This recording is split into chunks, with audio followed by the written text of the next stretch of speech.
Просторијата на Сдруженијето на пензионери ќе биде бојадисана и климатизирана, информираше денеска председателот на Сдруженијето Ристо Бошков. Тој посочи дека Сдруженијето работи согласно закон, а состанок во просториите има право да одржи секој пензионер кој што е член. Во Куманово во моментов има околу 17.000 пензионери. Оно што закон дозволува да. Ван тој закон ја, као Бошков, никогаш нема да постапам. Затоа што законите, ако не се поштуват, не се закони. Тоа што су најавили да сакаат да имат состанок у секој момент, мене не ми смета. Сакат овде у Кадлерија, сакат доле, кај сакат. Зошто? Затоа што ово не се простории на Бошков, ово се просторија на 17.000 пензионери. Меѓутоа и нив ги прашуваме, ево сега, овој моментот и повише никогаш.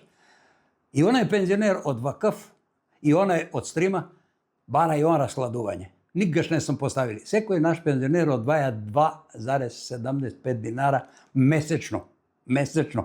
Тоа е една бомбона карамела. А тражи да му се врати приколица со злато. Тоа нема нигде.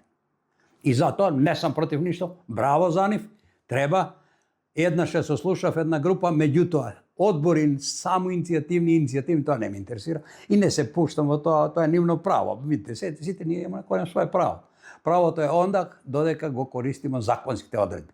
Што ме ван законските одредби, тоа за мене не е право, тоа е јавашлук или вандализам. Вандализам не поддржавам и никогаш нема да го поддржам. И ево, сега тврдам, убедувам за сите, дека во наредните 10 дена ќе биде тоа решено, затоа што до сега чекавме од сервис за известување дали може да се оправи, не може да се оправи. Дали ово и сега значи едино извршни да донесе одлука да можам да ангажираме ванредно средства таму и да биде купено тоа.